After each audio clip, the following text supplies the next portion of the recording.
Hi ಎಲ್ಲರಿಗೂ ನಮಸ್ಕಾರ. Welcome back to my channel. ನಾನಿವತ್ತು ಚಿಕನ್ನಿಂದ ಒಂದೊಳ್ಳೆ ಚಿಕನ್ ಬನ್ಸ್ ಮಾಡಿದ್ದೀನಿ. ಮೊದಲಿಗೆ ಇದನ್ನು ಮಾಡೋದಕ್ಕೆ ಚಪಾತಿ ಹಿಟ್ಟು ರೆಡಿ ಮಾಡ್ಕೋಬೇಕಾಗುತ್ತೆ. ಅದಕ್ಕೆ ಒಂದು ಬೌಲ್ ಗೋಧಿ ಹಿಟ್ಟು ತೊಗೊಂಡಿದ್ದೀನಿ. ಅದಕ್ಕೆ ಸ್ವಲ್ಪ ಸಾಲ್ಟು ಮತ್ತು ಸ್ವಲ್ಪ ಆಯಿಲ್ ಹಾಕ್ಕೊಂಡು ಚೆನ್ನಾಗಿ ಮಿಕ್ಸ್ ಮಾಡ್ಕೊಬೇಕು. ಚಿಕನ್ ಅಂದರೆ ಮೊದಲೇ ಎಲ್ರಿಗೂ ತುಂಬ ಇಷ್ಟ ಇರುತ್ತೆ ಅಲ್ವಾ. ಅದರಲ್ಲೂ ಈ ಥರ ವೆರೈಟಿಯಾಗಿ ಮಾಡಿಕೊಟ್ಬಿಟ್ರೆ ನಿಜವಾಗ್ಲೂ ತುಂಬಾ ಇಷ್ಟಪಡ್ತಾರೆ. ಈಗ ಇದಕ್ಕೆ ಸ್ವಲ್ಪನೇ ನೀರು ಹಾಕ್ಕೊಂಡು ಚೆನ್ನಾಗಿ ಕಲಿಸ್ಕೋಬೇಕು. ಈಗ ಚಪಾತಿ ಹಿಟ್ಟು ರೆಡಿಯಾಗಿದೆ ನೋಡಿ. ಈ ಥರ ಸ್ಮೂತಾಗಿ ಚೆನ್ನಾಗಿ ಮಿಕ್ಸ್ ಮಾಡ್ಕೊಬೇಕು. ಚೆನ್ನಾಗಿ ಈ ಥರ ನಾದ್ಕೋಬೇಕು. ಈಗ ಚಪಾತಿ ಹಿಟ್ಟು ರೆಡಿಯಾಗಿದೆ. ಈಗ ಇದನ್ನು ಸಣ್ಣ ಸಣ್ಣ ಉಂಡೆಗಳನ್ನಾಗಿ ಮಾಡಿಕೊಂಡು ಒಂದು 15 ನಿಮಿಷ ರೆಸ್ಟಿಗೆ ಬಿಡಬೇಕು. ಈ ಥರ ಇದ್ರ ಮೇಲೆ ಸ್ವಲ್ಪ ಎಣ್ಣೆ ಸವರ್ಬಿಡೋಣ, ಇಲ್ಲಾಂದರೆ ಡ್ರೈ ಆಗಿಬಿಡುತ್ತೆ. ಅಷ್ಟರಲ್ಲಿ ನಾವು ಸ್ಟಫಿಂಗ್ ರೆಡಿ ಮಾಡ್ಕೊಂಬಿಡೋಣ. ಸ್ಟಫಿಂಗ್ಗೆ ನಾವು ಫಸ್ಟು ಒಂದು ಬಾಣಲಿಗೆ ಎಣ್ಣೆ ಹಾಕ್ಕೊಂಡಿದ್ದೀನಿ. ಅದಕ್ಕೆ ಒಂದು ಸ್ವಲ್ಪ ಚಕ್ಕೆ, ಲವಂಗ, ಪಲಾವ್ ಎಲೆ ಮತ್ತು 2 ಏಲಕ್ಕಿ ಹಾಕಿದ್ದೀನಿ. ಇದನ್ನು ಸ್ವಲ್ಪ ಹಾಗೆ ಬಿಸಿಯಾಗ್ಲಿಕ್ಕೆ ಬಿಡೋಣ. ಅಷ್ಟರಲ್ಲಿ ನಾನು 2 ಈರುಳ್ಳಿ ತೊಗೊಂಡಿದ್ದೀನಿ. ಅದನ್ನು ಸಣ್ಣದಾಗಿ ಹೆಚ್ಚಿಟ್ಕೊಂಡಿದ್ದೀನಿ. ಈಗ ಅದನ್ನು ಎಣ್ಣೆಗೆ ಹಾಕಿ ಸ್ವಲ್ಪ ಫ್ರೈ ಮಾಡ್ತಾಯಿದ್ದೀನಿ. ಈರುಳ್ಳಿ ಹಾಕಿದ ಮೇಲೆ ಮಾಮೂಲಿ ಗೊತ್ತಲ್ಲ, ಸ್ವಲ್ಪ ಹಸಿ ಸ್ಮೆಲ್ ಹೋಗೋವರೆಗೂ ಫ್ರೈ ಮಾಡ್ಕೊಂಬಿಟ್ರೆ ಸಾಕು. ಈಗ ಒಂದು 3 ರಿಂದ 4 ಹಸಿಮೆಣಸಿನ್ಕಾಯಿ ತೊಗೊಂಡಿದ್ದೀನಿ. ಅದನ್ನು ಸಣ್ಣದಾಗಿ ಹೆಚ್ಚಿಟ್ಕೊಂಡು ಅದನ್ನು ಎಣ್ಣೆಗೆ ಹಾಕಿದ್ದೀನಿ. ಅದನ್ನು ಕೂಡ ಸ್ವಲ್ಪ ಹೊತ್ತು ಫ್ರೈ ಮಾಡಿದ್ದೀನಿ. ಮೊದಲೇ ನಾನು ಚಿಕನ್ನ ಚೆನ್ನಾಗಿ ತೊಳೆದು ಗ್ರೈಂಡ್ ಮಾಡಿ ಇಟ್ಕೊಂಡಿದ್ದೀನಿ. ಈಗ ಅದನ್ನು ಇದ್ರ ಜೊತೆಗೆ ಸೇರಿಸ್ಕೊತಾ ಇದ್ದೀನಿ. ಮತ್ತು ಇದನ್ನು ಚೆನ್ನಾಗಿ ಫ್ರೈ ಮಾಡ್ಕೊಬೇಕು. ಗ್ಯಾಸ್ನ ಲೋ ಫ್ಲೇಮಲ್ಲಿ ಇಟ್ಕೊಂಡು ನಿಧಾನಕ್ಕೆ ಫ್ರೈ ಮಾಡ್ಕೊಬೇಕು. ಚಿಕನ್ನ ತೊಳೆದಾಗಲೇ ನಾವು ಚೆನ್ನಾಗಿ ನೀರನ್ನ ಹಿಂಡ್ಕೊಂಡು ಗ್ರೈಂಡ್ ಮಾಡ್ಕೊಬೇಕು.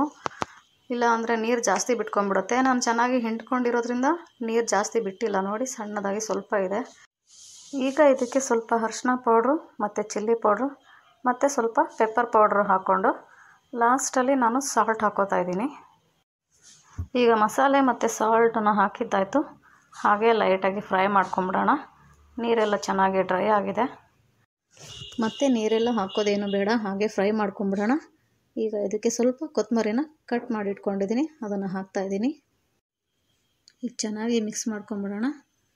ಈಗ ಸ್ವಲ್ಪ ಇದ್ರ ಜೊತೆಗೆ 1 ಸ್ಪೂನಷ್ಟು ಕಡಲೆ ಹಿಟ್ಟು ಹಾಕ್ಕೊಂಬಿಡೋಣ. ಇದು ಸ್ವಲ್ಪ ಇನ್ನೂ ಟೇಸ್ಟಿಯಾಗಿ ಮತ್ತು ಗಟ್ಟಿಯಾಗಿ ಚೆನ್ನಾಗಿ ಬರುತ್ತೆ. ಗ್ಯಾಸ್ನ ಲೋ ಫ್ಲೇಮಲ್ಲಿ ಇಟ್ಕೊಂಡು ಚೆನ್ನಾಗಿ ಮಿಕ್ಸ್ ಮಾಡ್ಕೊಂಬಿಡೋಣ. ಈಗ ಇದು ರೆಡಿಯಾಗಿದೆ. ಇದರಲ್ಲಿರೋವಂಥ ಪಲಾವ್ ಎಲೆ ಮತ್ತು ಚಕ್ಕೆ, ಏಲಕ್ಕಿ ಈ ಥರ ದಪ್ಪದಾಗಿ ಏನು ಸಿಗುತ್ತೋ ಅವನ್ನೆಲ್ಲ ಎತ್ತಿಕೊಂಬಿಡೋಣ. ಇಲ್ಲಾಂದರೆ ಸ್ಟಫಿಂಗ್ ಮಾಡೋದು ಕಷ್ಟ ಆಗುತ್ತೆ. ಈಗ ಇದನ್ನು ಒಂದು ಕಡೆ ಎತ್ತಿಟ್ಕೊಂಡ್ಬಿಟ್ಟು ಚಪಾತಿನ ಲಟ್ಟಿಸ್ಕೊಳ್ಳೋಣ.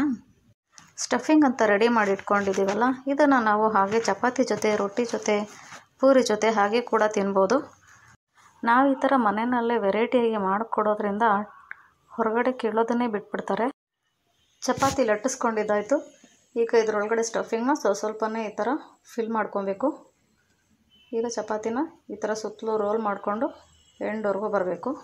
ಸೈಡ್ ಓಪನ್ ಆಗದೆ ಇರೋ ಥರ ಫುಲ್ಲು ಕ್ಲೋಸ್ ಮಾಡ್ಕೊಬೇಕು. ಈ ಥರ ರೋಲ್ ಮಾಡಿಕೊಂಡು ಸುತ್ತಲೂ ಕ್ಲೋಸ್ ಮಾಡಿ ಸುತ್ಕೊಬೇಕು. ಈ ಥರ ಎಲ್ಲೂ ಓಪನ್ ಆಗದೆ ಇರೋ ಥರ ನೀಟಾಗಿ ಫುಲ್ ಕ್ಲೋಸ್ ಮಾಡ್ಕೊಬೇಕು. ಈಗ ಇದು ರೆಡಿಯಾಗಿದೆ.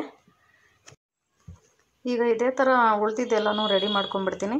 ನಂದು ಟೋಟಲಾಗಿ 6 ಬನ್ಸ್ ರೆಡಿಯಾಗಿದೆ. ಈಗ ಮತ್ತೆ ಈ ಥರ ಎಣ್ಣೆ ಹಾಕ್ಕೊಂಡು ರೆಡಿ ಮಾಡಿ ಇಟ್ಕೊಂಡಿರೋ ಬನ್ಸ್ನ ಈ ಥರ ಒಂದೊಂದೇ ತೊಗೊಂಡು ಈ ಥರ ಮೆತ್ತಗೆ ತಟ್ಕೋಬೇಕು. ಲೈಟಾಗಿ ತಟ್ಟಬೇಕು. ಈ ಕಡೆ ಒಂದು ಬಾಣಲಿಗೆ ಎಣ್ಣೆ ಹಾಕ್ಕೊಂಡು ಕಾಯಿಸಿಟ್ಟಿದ್ದೀನಿ. ತಟ್ಟಿ ಇಟ್ಕೊಂಡಿರೋವಂಥ ಬನ್ಸ್ನ ಇದರೊಳಗಡೆ ಹಾಕ್ಕೊಳ್ಳೋಣ. ಈ ಥರ ದಪ್ಪದಾಗೆ ಇರಬೇಕು.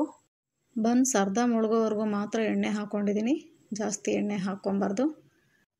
ಗ್ಯಾಸ್ನ ಲೋ ಫ್ಲೇಮಲ್ಲಿ ಇಟ್ಕೊಂಡು 2 ಸೈಡು ಚೆನ್ನಾಗಿ ಫ್ರೈ ಮಾಡ್ಕೊಬೇಕು. ಇದನ್ನು ಎಲ್ಲರೂ ಮನೆಯಲ್ಲಿ ಒಂದು ಸರಿ ಟ್ರೈ ಮಾಡಲೇಬೇಕು. ಮತ್ತು ಹೇಗಿದೆ ಅಂತ ಕಮೆಂಟ್ ಮಾಡಿ ತಿಳಿಸಿ. ಈ ರೆಸಿಪಿ ನಿಮಗೆ ಇಷ್ಟ ಆಗಿದರೆ ಪ್ಲೀಸ್ ಲೈಕ್ ಮಾಡಿ ಮತ್ತು ಶೇರ್ ಮಾಡಿ. ಸಬ್ಸ್ಕ್ರೈಬ್ ಮಾಡೋದನ್ನು ಮರಿಬೇಡಿ. ಮತ್ತೆ ಮುಂದಿನ ವಿಡಿಯೋದೊಂದಿಗೆ ಸಿಗ್ತೀನಿ. ಅಲ್ಲಿವರೆಗೂ ಟೇಕ್ ಕೇರ್. ಬಾಯ್ ಬಾಯ್.